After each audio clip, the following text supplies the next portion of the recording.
where is the tug of war then here between the United States and Iran, and how does that really get spilled into U.S. embassy grounds in Baghdad? Well, analysts for a long time, they've been telling me that they expect any flare-up to be playing out in Iraq because that's where the two sides have serious presence. So the Americans, they have soldiers there, while Iran has a serious influence over politicians and the government of Iraq.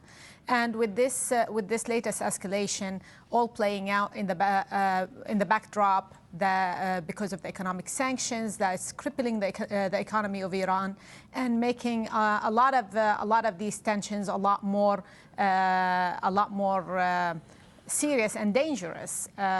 So right now, the Iraqi government is trying to contain the situation and trying to ensure that this does not become more dangerous. But at the same time, the U.S. is deploying some troops to the region to ensure that its interests are protected. Yeah, the images that we got were dramatic, to say the least. Yeah. Where does that leave a potential military escalation or an escalation of perhaps a proxy level kind of discourse between the U.S. and Iran? Which is the most expected response.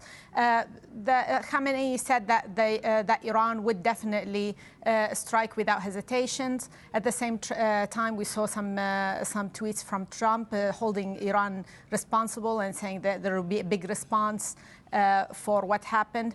But a lot of analysts expect that now Iran will probably increase efforts on the ground through protests and other things to try to push the U.S. completely out of Iraq. And this is kind of coming at a time we've seen a lot of protests in Iraq from people who wanted to push the Iranian influence out of their country. I was just going to ask you about that, because it's not like Iraq already doesn't have its plate full domestically with the social unrest. Can this be considered a setback or another distraction? A lot of analysts are seeing this as a faltering and a setback for that movement there, because right now all the attention have been moved to this situation where the Iraqi sovereignty was attacked, and a lot of people kind of see this as a direct something that should have been done by within Iraq. They see this as the response to the killing of the American soldier should have been dealt with by the Iraqi government.